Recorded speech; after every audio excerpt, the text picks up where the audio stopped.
Sa video na to, pag-usapan naman natin ang Navitas Barley versus Sante Barley.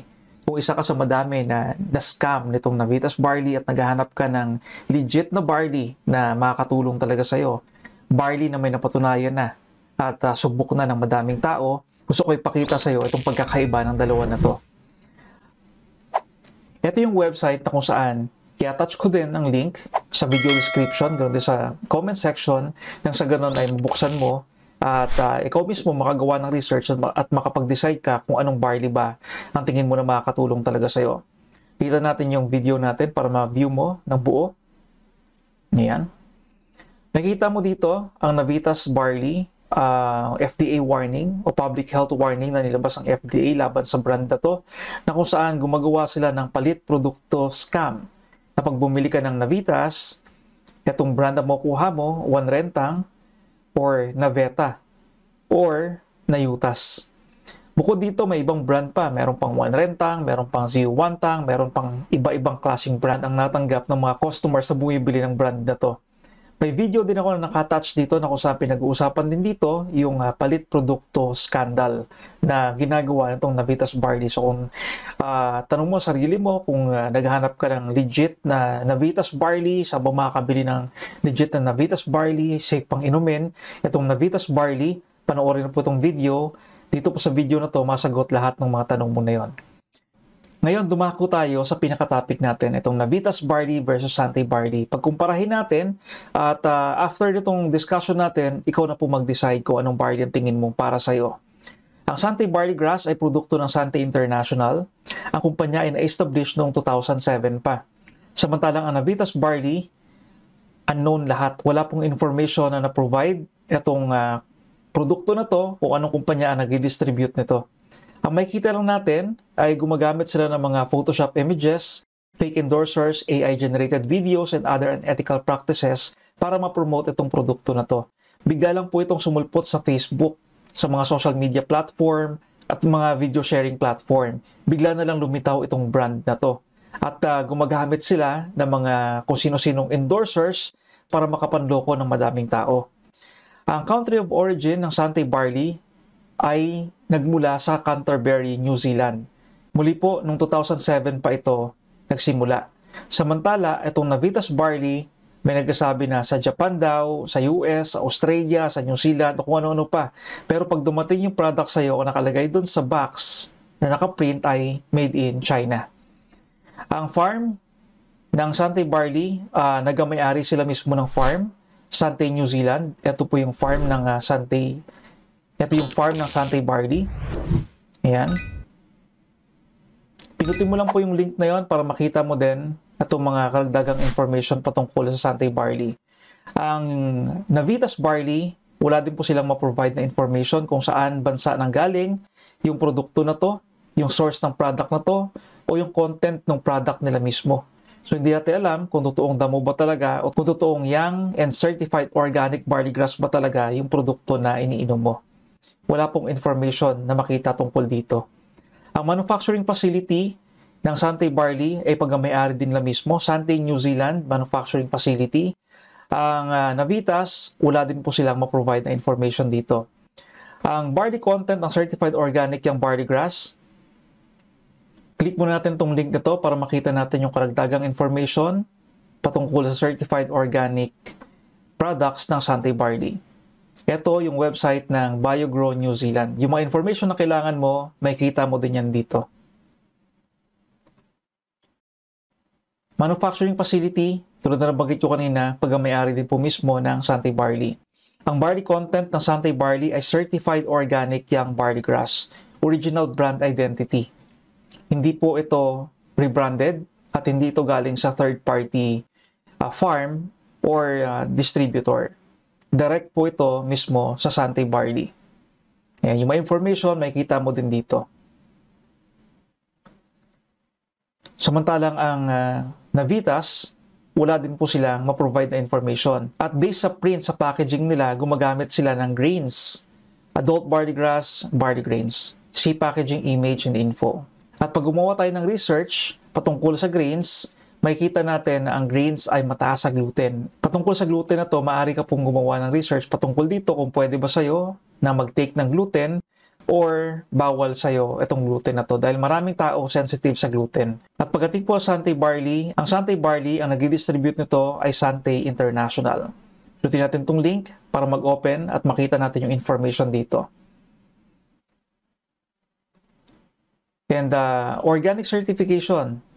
Tulad ng pinakita ko kanina, ito ay certified by BioGrow and halal certified and FDA approved. Nandito po yung registration number ng Santay Barley.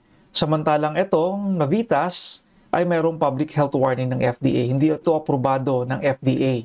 And wala rin po silang mapakitang certification na ito bang iniinom mo ay certified organic at safe ba ito sa katawan? At safe ba ito na i-intake ng tao? Yan. Ito rin yung kanina, yung link na bumukas, ano? Yan, may kita din natin yung information dito.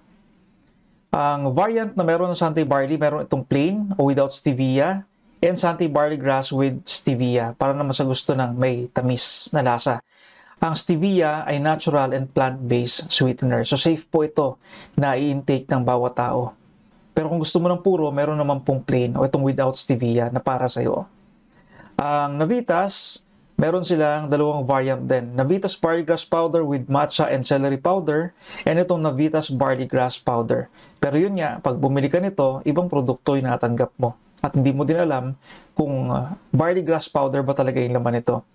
Ang net weight ng Santay Barley meron itong 200 grams, samantalang ang Navitas merong 60 grams o 20 sachet per box, 3 grams per sachet. Ang akala ng iba, nakamura sila dito. Pero kung mag-base po kayo sa timbang, 60 grams lang po ito. Samantalang ang Santay Barley, medyo mataas ang presyo niya pero 200 grams ang nakuha mo dito. Ibig sabihin, kaya mag-create ng Santay Barley ng 200 servings kung mag-per scoop ka lang o 2 grams per scoop. Samantalang ito po, 20 servings lang ang makikreate nito. Tan yung difference, di ba? Ang layo. Pagdating sa presyo, ang customer's price ng Santay Barley, nagkakahalaga ito ng 2,740 at ang dealer's price ito, nagkakahalaga naman ito ng 1,918. Ibig sabihin, kung ako tanungin, magiging honest po ako sa inyo, kung bibili kayo nito sa akin ngayon, maaari akong kumita sa inyo na 822. Ito ang reason kaya in-encourage namin kayo na mag-avail na lang ng bundled product pack, itong activation product package, nang sa ganun ay may encode namin kayo at ma-register at makuha nyo rin itong dealer's price. Hindi po ito yung katulad ng iniisip nyo na networking na ikita yung bawat distributor dito sa pag-recruit ng mga tao.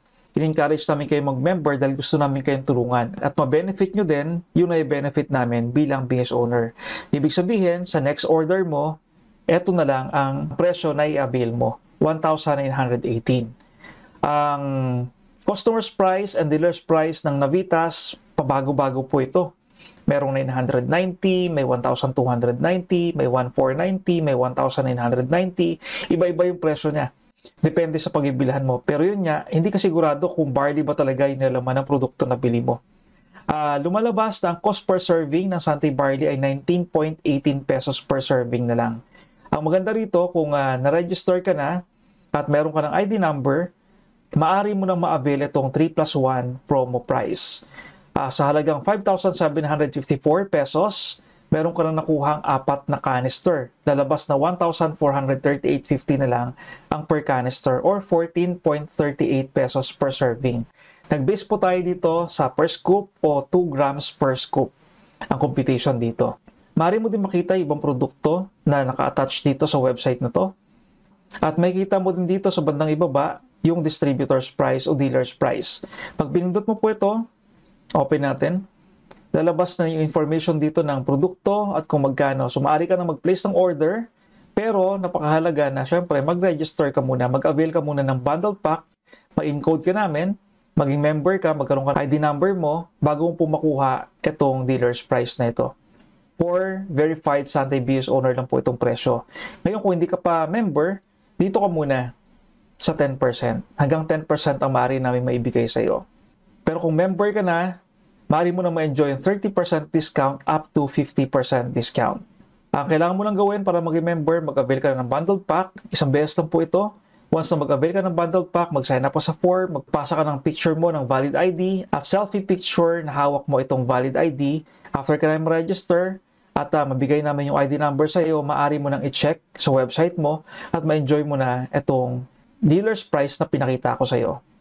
Ito yung mga presyo dito. Ayan, pinutin natin para makita mo ng buo. Ayan. Ito na po yung presyo na makuha mo. Pinutin mo na lang itong link na to para makita mo po yung unlock exclusive discount icon para makita mo po itong mga information dito. Tulad ng hinalimbawa natin kanina, makuha mo lang ito sa halagang 1,918 pesos from 2,740 pesos.